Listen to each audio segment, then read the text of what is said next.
Okay, Luca, thank you so much. And good afternoon. Thank you for being here today. My name is Teresa Powell. I am chair of the Education Department and an assistant professor at Lincoln University. And this is my CRSE webinar that you are attending. And again, I thank you so much for being here. This is my 28th year in education.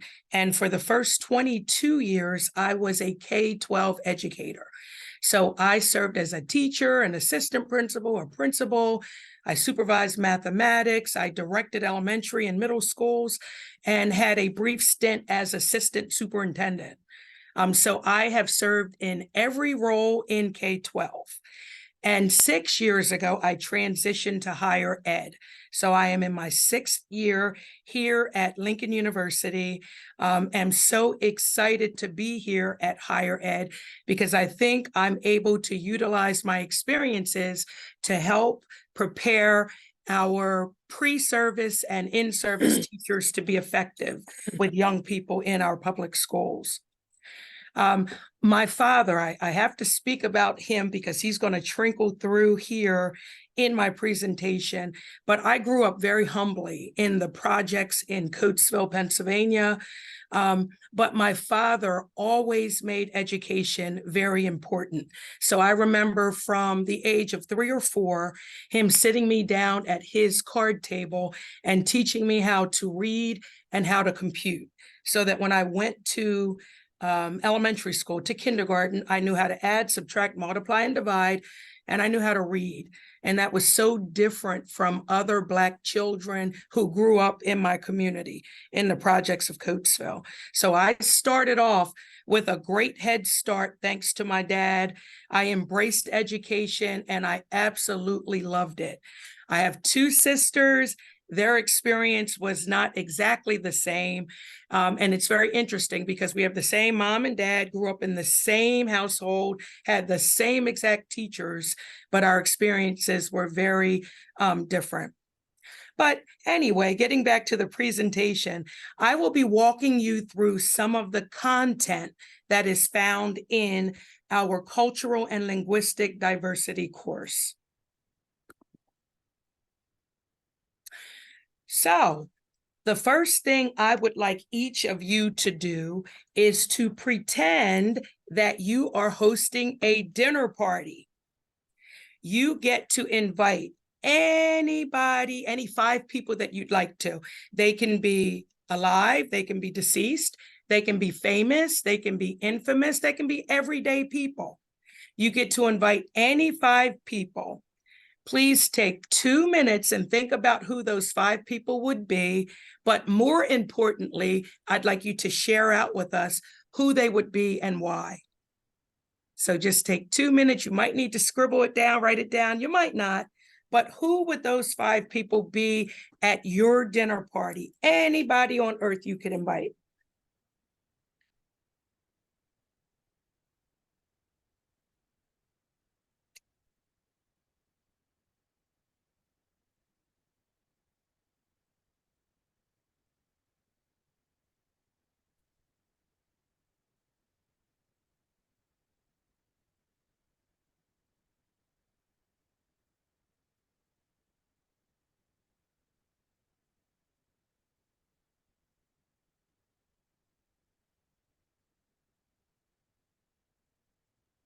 Welcome, Ashley.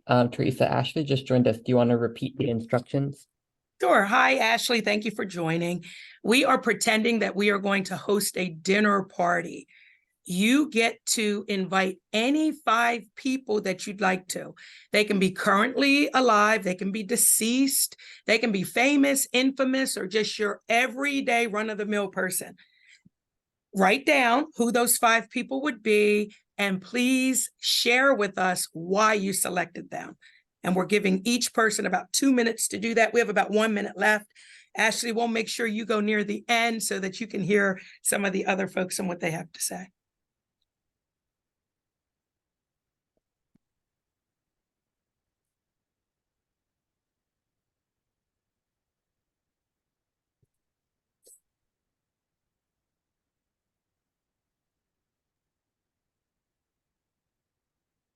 Okay.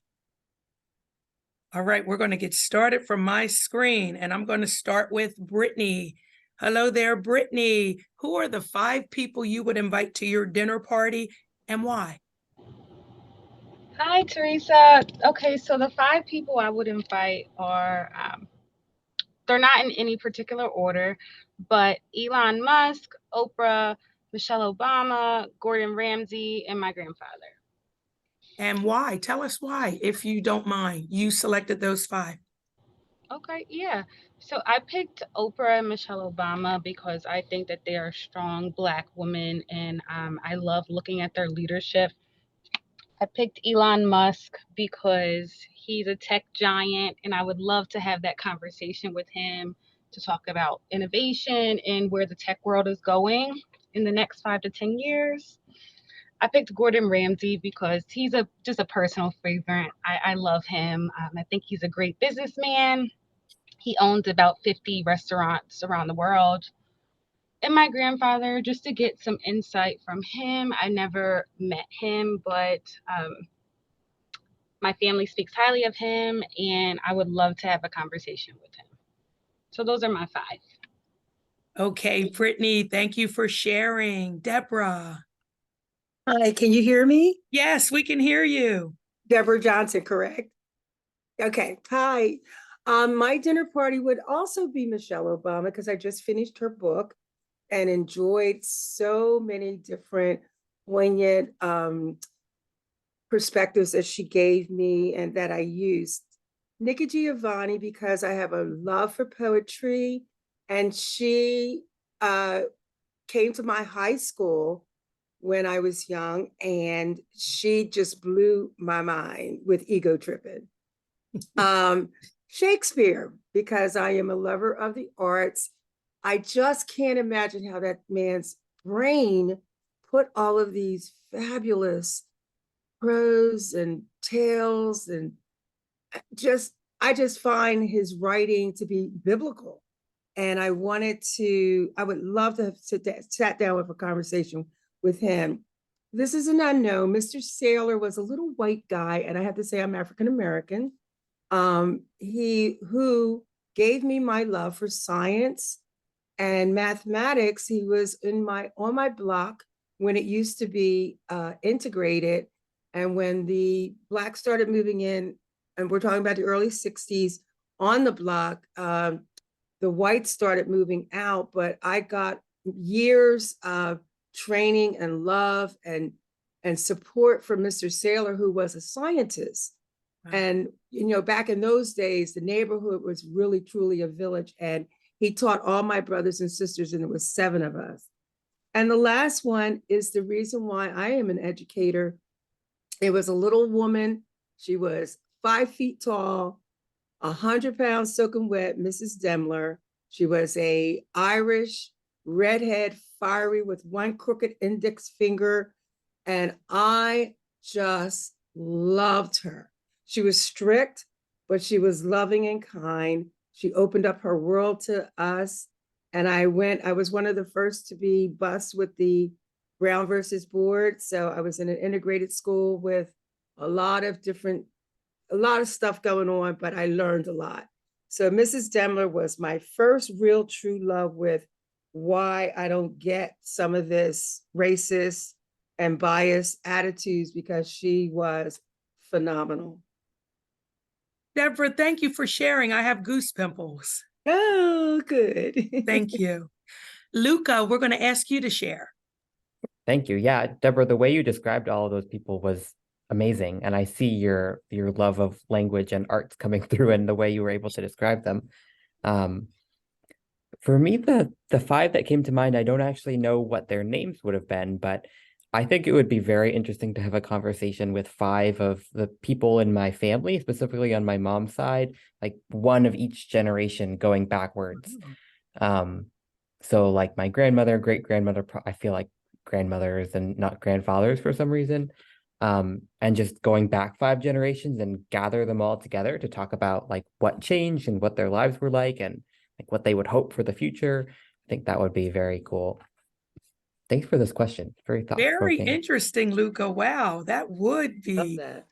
Amazing. Thank you for sharing. Ashley. Yeah, this was a fun exercise. And if you ask me tomorrow, I might have a total different list. Mine do too. They change every time. For now, my list is, on the top is Zora Neale Hurston, who I admire so much for both her researcher skills, her ethnographic skills, and also her artistry with writing. And actually, my son's middle name is Neil, but spelled that way after her. And Pop, my grandfather, who passed when I was just before I turned 5.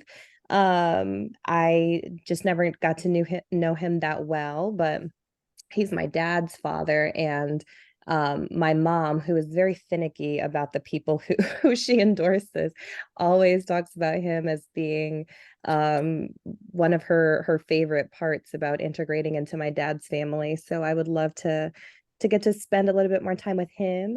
And then I only have a first name, but Charles is the first person in my family that and I say we, but the credit goes to my maternal grandmother's sister, who did extensive research and was able to find that person as the first person in our family line who was brought here enslaved from Africa. And she was able to find like an audit for the plantation he was on, and like next to this many number of heads of cattle and things is his name. So that he would be on my list. And I'm continuing the Michelle Obama theme. She is the embodiment of Black girl magic for me. And there are some things some mantras that I've taken from her talks that I carry with me. And one of them is how ironic it is that I need to be the most important person to myself, because that's the only way that I can give my best to others. And I think that there's a lot of harm that is in the strong Black woman trope, because that really serves other people more than it serves the individual Black woman. And she kind of flips that around to encourage us to be selfish. If being selfish means taking care of yourself without any remorse or apology. So that I'm sure I could have some more thoughts that I could learn from her. And then last, Langston Hughes, again, the beauty of the words. And it's really interesting to me how some elements of his life have been erased in the way that he's been enshrined. So his queerness, his biraciality and stuff are elements that get kind of flattened when we just think of him as a Black Harlem Renaissance writer. So I would love to get insights there. And those are my 5 for today. And he's one of our famous alum at Lincoln University. Yes. Okay, thank you guys for sharing, and I will share as well. My first one I have, again, is my dad, because I would like him to see what happened to me. He died when I was 18 years old, a senior in high school. So in February, it will be 35 years since his passing, and a lot has happened since then. The second person I have down here is Donald Trump. And I'd like Donald Trump to be at my dinner party, because as a young Black female, I idolized him. Because I grew up in the projects, we didn't have a back door and we didn't have grass. So I wanted to own so much real estate that I wouldn't be able to count it. So I emulated his investment, real estate, business acumen. And I can honestly say, when I attended, it wasn't him, but there was a Trump University, and some of the business courses that were put forth through his name, I owned 31 houses by the age of 30 in my community. Now, when the recession hit in 2008, I lost it all, but That did happen for me. And I would like to say to him, you were such an idol of mine, and some of the things that come out of your mouth and some of your practices, it's just hard to believe that you really may be a person that's different than what I thought. The third one I have is Jesus Christ. I am a Christian, and I would like to be able to ask him how he has been so selfless. The fourth person I have is Dave Ramsey. I told you that I lost all the real estate.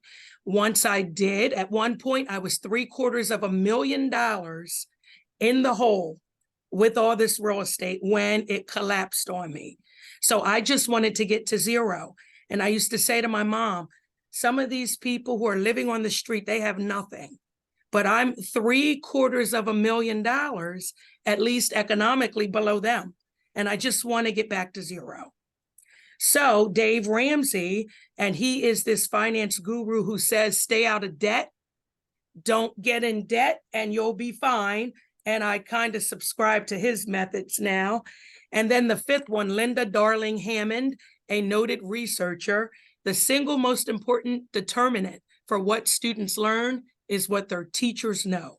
So we need to make sure teachers know a lot so that they can teach children a lot. So I start every one of my courses with this activity. I want folks to have the opportunity to reflect, to have a little bit of fun, to share with each other, but so that we can kind of get to know one another a little bit better.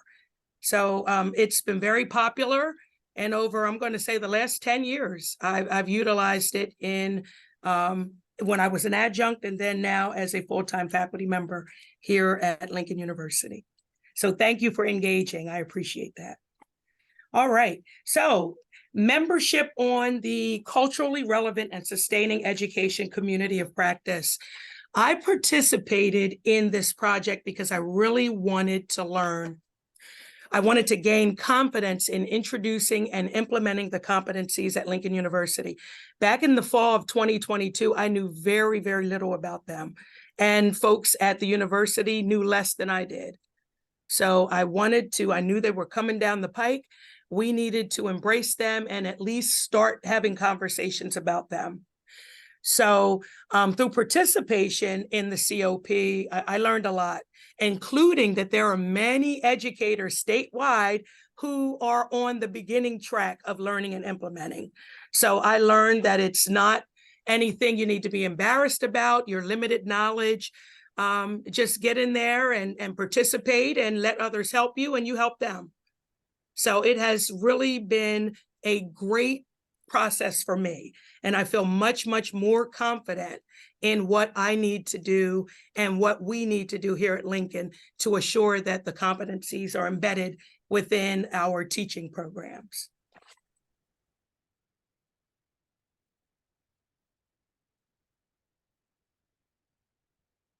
Teresa, you got muted. Okay, sorry. So I hit the wrong button. Why isn't my screen moving? I don't know what, 1 second. Okay, there we go. I'll hit that one. Oh, I'm sorry. I went the wrong way, guys. There we go. There we go. It's working now. Okay, so in the evaluation report, as a result of this particular project, it was reflected that currently only 6% of tenure track faculty are Black, while the student body is nearly 50% people of color, and that's here in Pennsylvania. And that is startling and should be something that every educator is concerned about within our Commonwealth. Why do you think this is? I'd like to ask you, why do you think that 6% of the tenure track faculty are Black and 50% of the people of color are? Anybody want to jump in? Any reasons why this is occurring in Pennsylvania or has occurred? Is this higher ed students of color? Yes. So, and Luca, I don't know if you can jump in. The final report from this COP, it's about 50 pages long. It's in the repository. And it's the final evaluation. And this was a statistic that was placed on page 24 in that information. So yes, I do believe it is for higher ed. Oh, I see what you're saying. The students, oh, nope. Let me change that, Ashley. That's not 6% of the tenured track faculty. So that's at higher ed, but 50% of the students K-12 Okay. is what it's saying, not higher ed for the students. Okay. So That- basically 6% of the faculty are Black, but we're helping to prepare our pre-service teachers to go out and teach a population that is half minority. Yeah. So what are your thoughts on that? Anybody? I feel like this is it represents a larger, well, the student body number represents for me the changing face of the population of the United States. I think we are going to be trending this way moving forward, that people who identify as people of color are going to it's increasing, and it has been, and the trajectory I don't think is ending. And that 6% for me represents it's a symptom of the systemic racism that's embedded in higher ed. And it's not surprising, unfortunately. Anyone else want to share? I just would ditto that and simply say that it is part of the entire systemic program and programming, meaning that the people who hire have a certain mode of ideals and practices that are constantly perpetuated. And one of my major, because I'm at a university that's predominantly white, I've been there for 22 years, and I am still the only Black member of the entire College of Education. So we've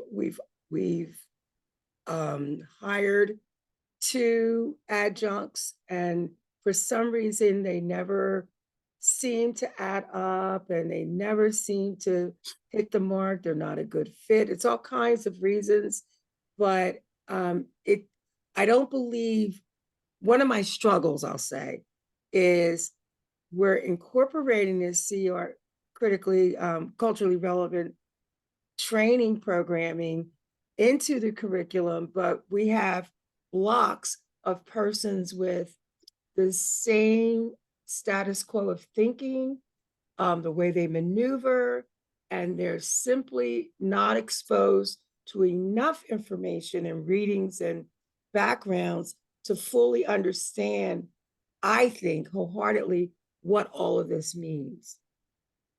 If that makes any sense. Yes, it does. Okay. It makes a lot of sense. Thank you for sharing that, Deborah.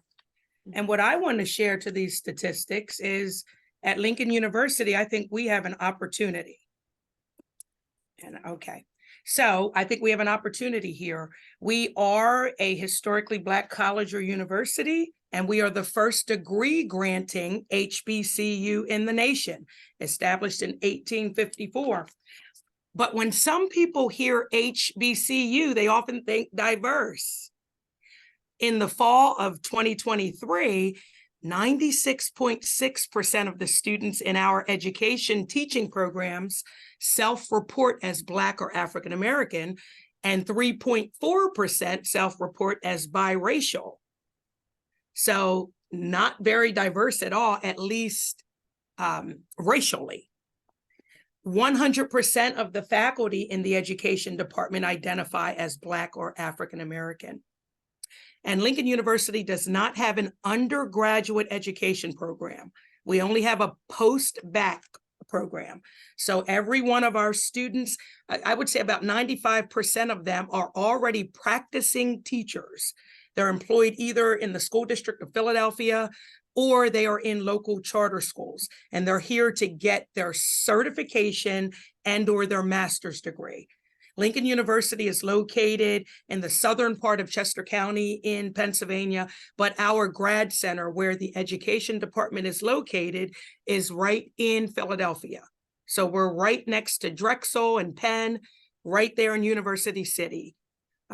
So we are very proud and embrace our culture and our history here at Lincoln University, but not very diverse here, not very diverse, at least racially. And that's what I want to put out there before I engage you in several of the activities that we participate in within the course.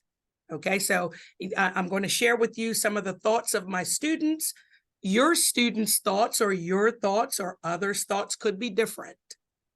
But I think it's important to make that note before we move forward with it. Does anyone have any questions? Yeah. Yeah, I'm sorry. Did you say yes, Deborah? No, I said no. Good. Oh, okay, Good great. job. Okay, so within our Cultural and Linguistic Diversity course, I do teach this course here at Lincoln University. And although we really could have focused on any one of those of the 9 competencies within the course, I specifically chose to focus on numbers 1 and 7, those competencies. And competency number 1 is to reflect on one's own cultural lens. And then competency number 7 is to communicate in linguistically and culturally responsive ways. Students within this course, they learned that there are other groups that are experiencing significant issues in this country, including those who are immigrants, and students spend a significant amount of time reflecting on their own culture, their own views, and considering alternative points of view. So I'd like to just go through quickly some of the changes that were made to the syllabus. There were 3 major changes that I made to my existing syllabus, and they are the insertion of the instructor bio, and I'll show you that in just a second. The name, pronoun, identity statement, I added that to the syllabus. I thought it was important for, particularly in a cultural and linguistic diversity course, for everyone to feel very welcome and to make sure if they wanted me to address them in a particular way, that I would certainly do so. And then a statement in support of linguistic diversity. So here's the instructor bio. I basically told you guys about me. So in each course, of course, I tell my students, but now it's listed here in black and white so that they can read it if they'd like to in the future. And then here is where I've placed the name, pronoun, identity statement, and then the statement in support of linguistic diversity. So again, those are now embedded within the syllabus. I did, for the first time, use the new syllabus in the fall in our first session, our first 7-week course. And we did have some nice conversation. I asked students what they thought about it, and every student who chose to participate thought that they were great additions to the syllabus. So I'm glad that we had the opportunity to do that. Sorry, the pages. Okay. All right, so I want to get down into some of the content. And Luca, if you could put the abstract in the chat, please, I would so much appreciate that. So one of the activities that we do within the course, we read an article entitled, "It Ain't What You Say, It's How You Say It." And the article is from several years ago. You may be familiar with it, but I still think it's very relevant for what our students engage in their schools. So let's see. The abstract for it is in the chat. If you could just take maybe 1 minute to read it, I would appreciate that. And then I'll give you some additional information.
Okay. Now, in the article, a college student named Deja is attending a predominantly white institution, and she attends most of her education classes with the same exact students who are mostly white.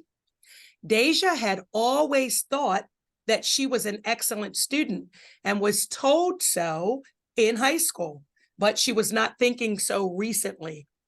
Deja has an African-American instructor who she has a positive relationship with. Deja often also speaks in the dialect that many call Ebonics. Deja notes to the Black instructor that when Deja speaks in the Black instructor's class, the white students do not comment on her speaking skills.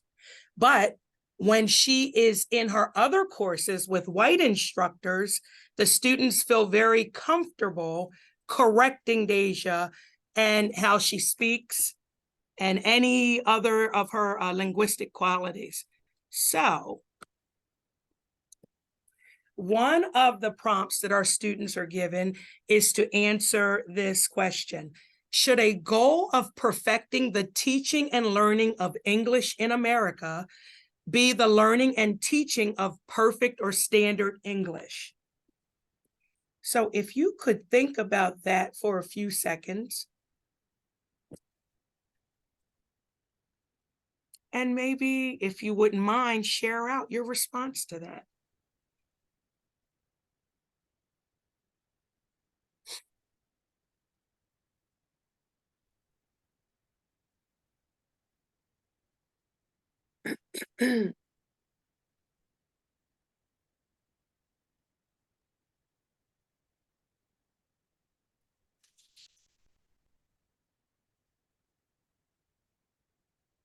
And I know I haven't given you much time to process. The students get 2 or 3 days.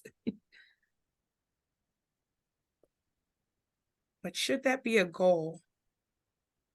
Should we all speak the King's English when we are speaking, when we are writing? Should that be a goal? Should we all strive for perfection with English? One of the things I have my students do, I try not to answer these questions for my students, but I just pose more questions for them. So we talk a lot about, what does it mean to be perfect? What does perfect English mean? And where are we getting those understandings? I rely really heavily on April Baker Bell's work around this. And she, for instance, doesn't call it standard English. She calls it white English because it is so tied up with the ratio linguistics of all that's going into what we count as good English. So I do a lot of asking, like, what's the purpose of language? What is and ultimately we usually come down to, language is the way that we communicate with each other, right? So if we so then we talk about what are the values and having standards to the way that we communicate. And we ultimately, I don't tell them that teaching folks how to follow the established rules is a not a worthy endeavor, but we complicate it. We definitely complicate it a lot. And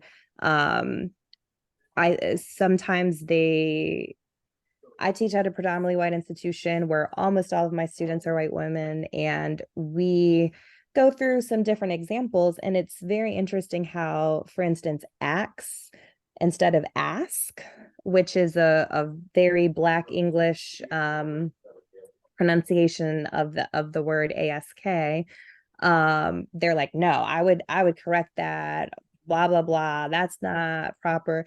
But then I have them, I'm putting in the chat, I pose to them these 3 words, and if you're not from the like mid-Atlantic or New England area, you are likely to pronounce these words each 3 the same way. I was born in Detroit, so Mary, Mary, Mary is what I see here. But some of my students will read this I can't even do it, but like marry, and marry. I get mixed. And for them, that's a non-issue. They would never call a student to the side and say, like, baby, we're going to work on this because I don't want a future employer to think that you're not intelligent. And then we talk about, so where is race coming into our understandings of these things? Because these three Marys are just a cute exercise, but like you can see them literally cringe when I say axe. And yeah, so it's the start of a conversation, never the end of a conversation, but those are some things that come to mind for me. And where does it end? I'm sorry, go ahead. I'm sorry. No, you're fine. Go ahead, Deborah. So where does that end? Because I never forget I did this conference in Reading, and a woman come out, and it was to a predominantly white audience. And they came out, were giving me all these accolades. And one lady comes over to me and says, "You were fabulous. You remind me so much of Oprah." I says, "Really? In what way?" She says, "Well, in this way, both of you say X to be such intelligent women."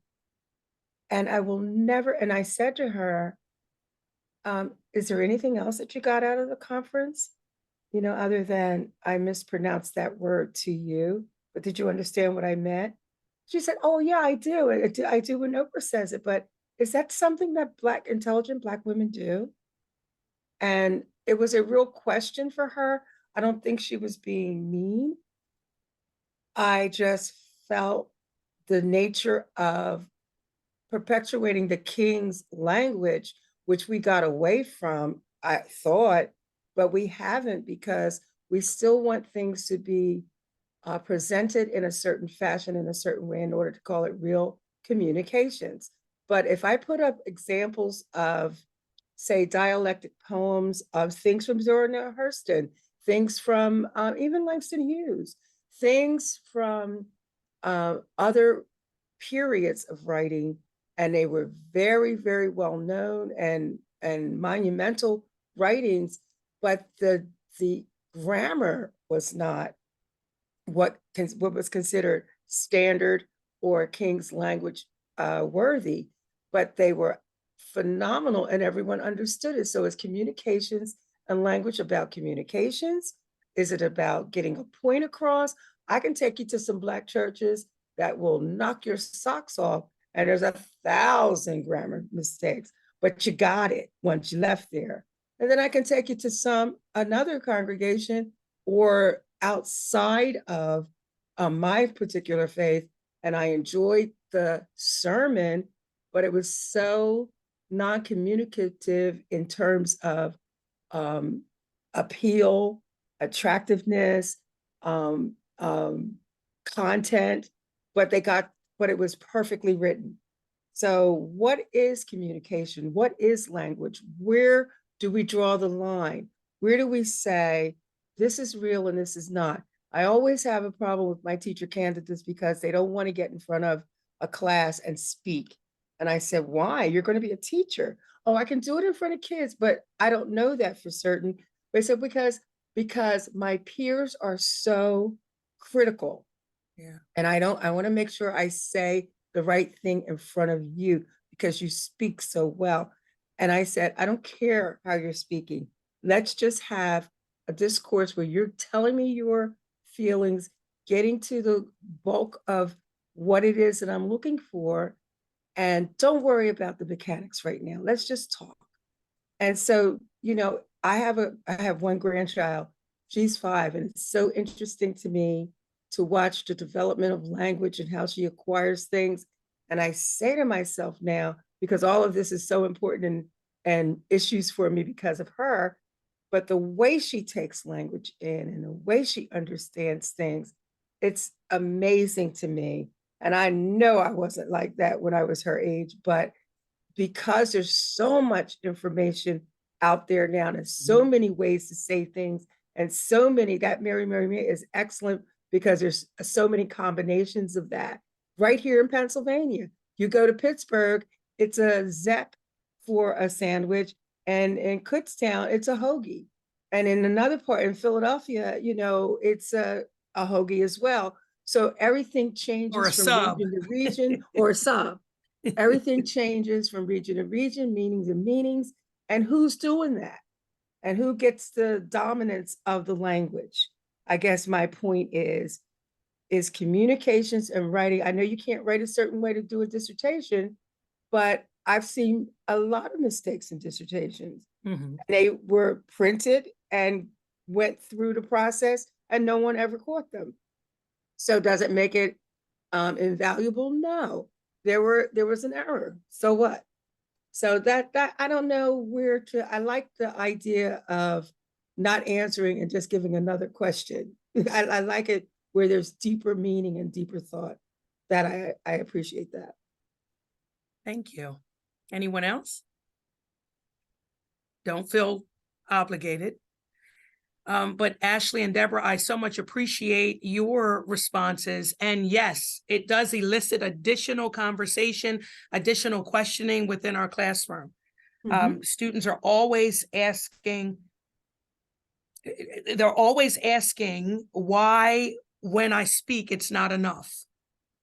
That's what my students are saying. Why, when I speak, is it not enough? If you can understand me, ... And I'm going to share with you one of the responses. But another conversation we engage in is the language of money. And we do go back to why sometimes we do need to be able to speak, communicate in a certain way. And we talk about when we want to get money, borrow money, interact with money, sometimes we have to be able to speak that language to be even able to go in the door. All right, so here's what one of my students, what their response was. Let me get you guys down. And okay, so here's one of my students' thoughts.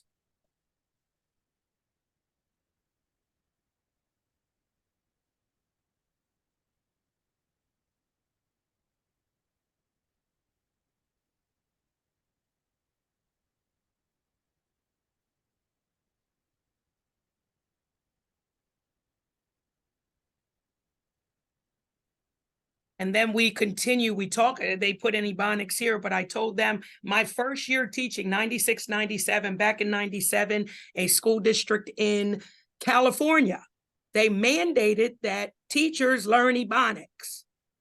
So they had to teach all students in this district, not only standard English, but they had to teach them Ebonics. And we had some great conversations about what we think the result of that was.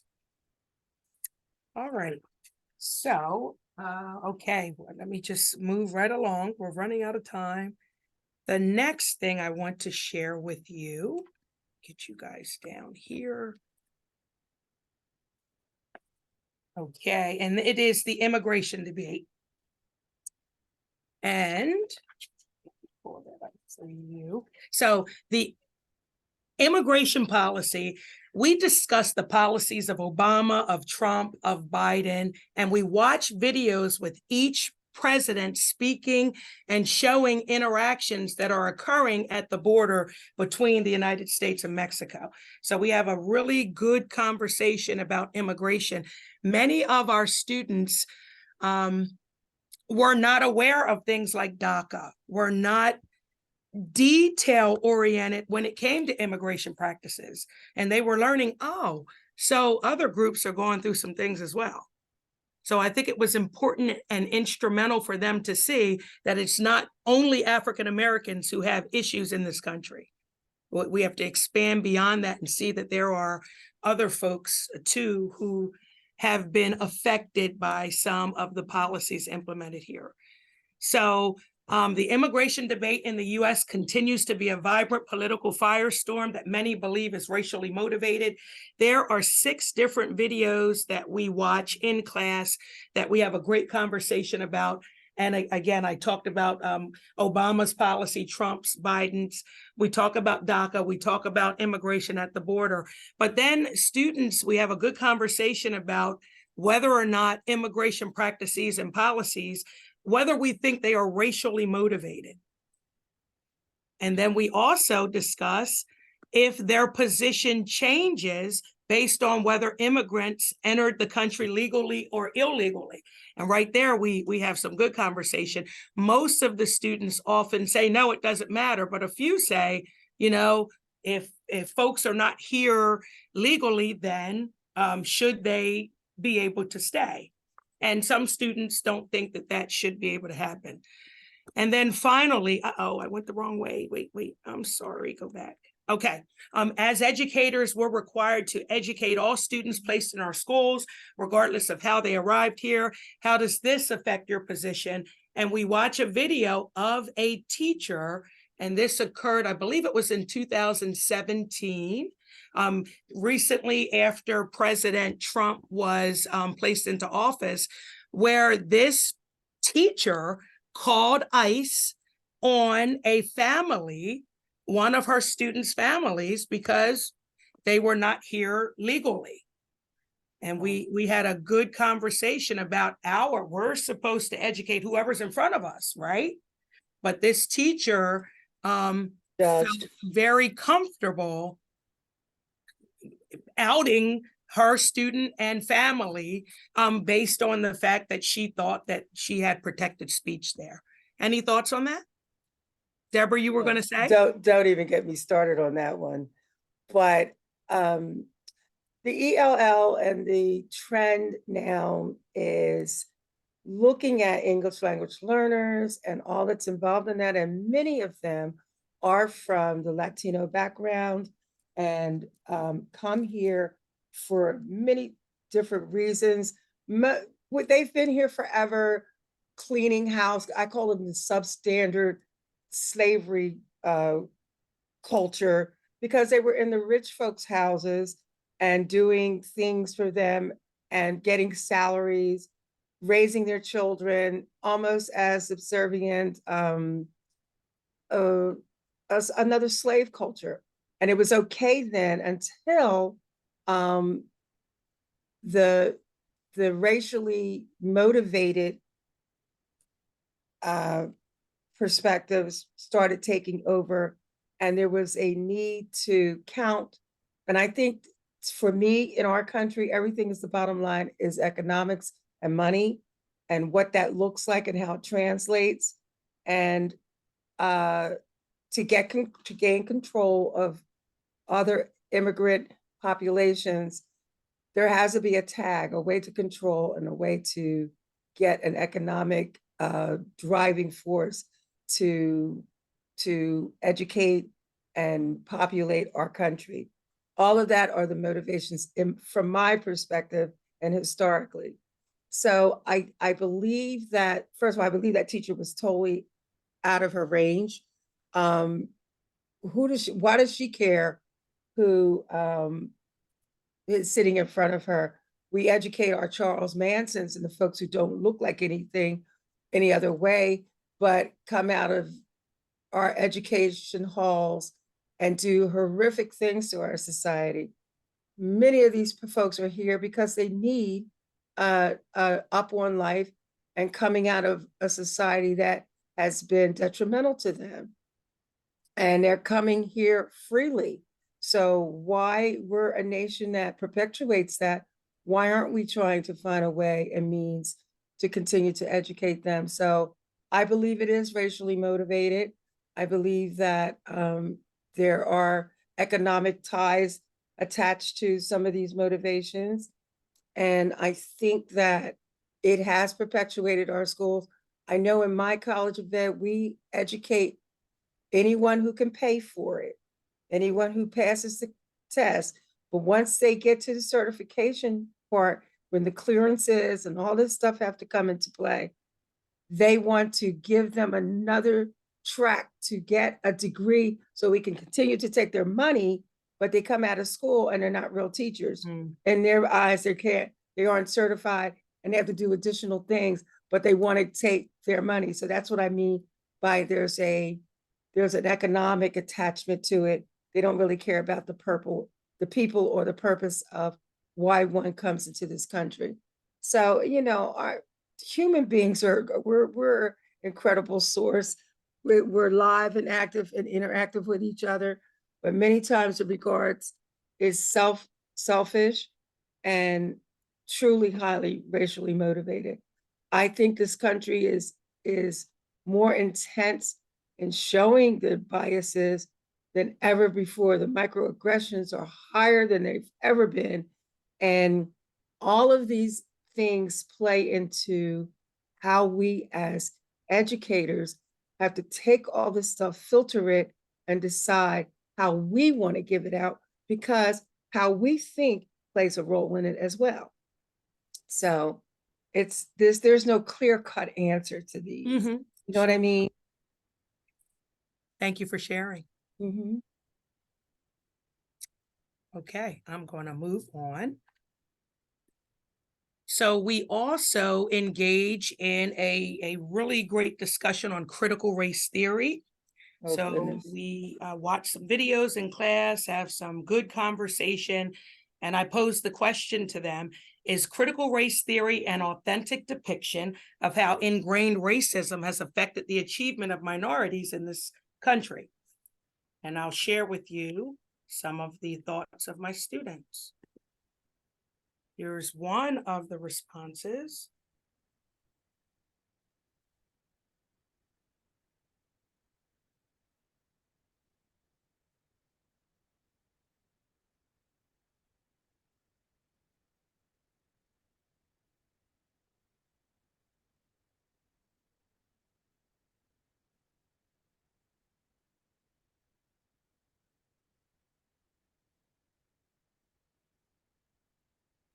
And then I have one more student response.